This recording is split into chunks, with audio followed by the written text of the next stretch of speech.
ও বাবারে বাবা, ভেলি বুড়ির কথা শুনেছো? নানি একটা কথা কই, শোনো, রিয়াই তোমার সুন্দর করে সাজাইতে পারবো না, তোমার সুন্দর করে সাজাইতে পারবো আমি। একটা কাজ করি, তোমার দুই গালের মধ্যে সোনো কোনো ভালো করে ডইলা ফক ফকা সাদা পরি বানাই দিই, কেমন? আয়ো সাজাই দিই। আইছে আমার নাগর আমার সাজানে লেগা কত জোয়ান পোলা আমার পিছে লাইন ধরে ঘুরতেছে, আর ভগতটা আইছে আমার সাজাই দিব। তুই কি সাজাইতে পারো?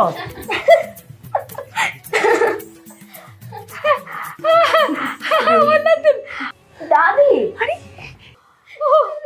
আমার নাতিনে হাসছে, আমার নাতিনে হাসছে, আমাদের মিলি হাসছে, দেখে যাও আমাদের মিলি হাসছে।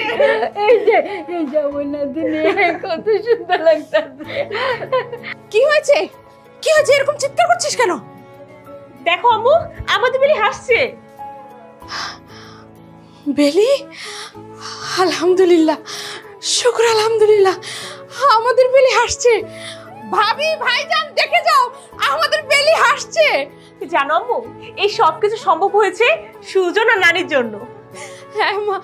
বাবা, এই মহিলাকে, হ্যাঁ, এরকম ভূতের মতো দেখতে। ওই ওই সাবিনা, তুই আমারে চিনিস না? একটা থাপ্পড় দিম, তুই তোর মায়ের চিনস না? হ্যাঁ, আমি সাজুগুজু করছি, আমার চিনস না? না মা তুমি? হ্যাঁ আমি, তা কি হয়েছে? আল্লাহ, তুমি একটু নিজেকে আয়নায় দেখো তো, তুমি তোমাকে নিজেকে চিনতে পারো কিনা? দেখছি খুব সুন্দর লাগতেছে, স্মার্ট লাগতেছে। সাবিনা, মা কি ওই অবস্থায় ঘুরতে গেছে? আরে না না, মুখ টুক ধুয়ে পরিষ্কার হয়ে শাড়ি পরে তারপরে বেরিয়েছে। মা যে কি শুরু করছে, ওই নাতিপুতি লগে থাকতে থাকতে হ্যাঁ জানি কেমন ছোট মানুষ হয়ে গেছে। ছোট মানুষ হোক আর যাই করুক, ছোট মানুষ সাথে দেখেই তো আমার মেয়েটা হাসতে পারছে। সেটাই, বিলে এখন হাসছে, সবার সঙ্গে কথা বলছে, মানে ব্যাপারটা দেখেই খুব ভালো লাগছে।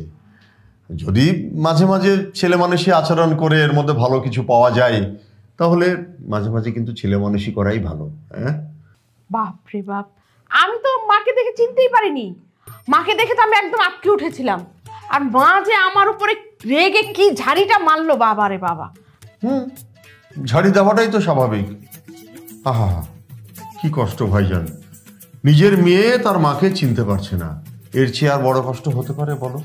আহা, এখন তুমি যদি মুখে রংচং মেখে সংসদে তোমার মেয়ের সামনে যেয়ে দাঁড়াও, তোমার মেয়ে কি তোমাকে চিনতে পারবে? কেন? আমি তোমার মায়ের মতো রং চং মেখে জোকার সাজতে যাবো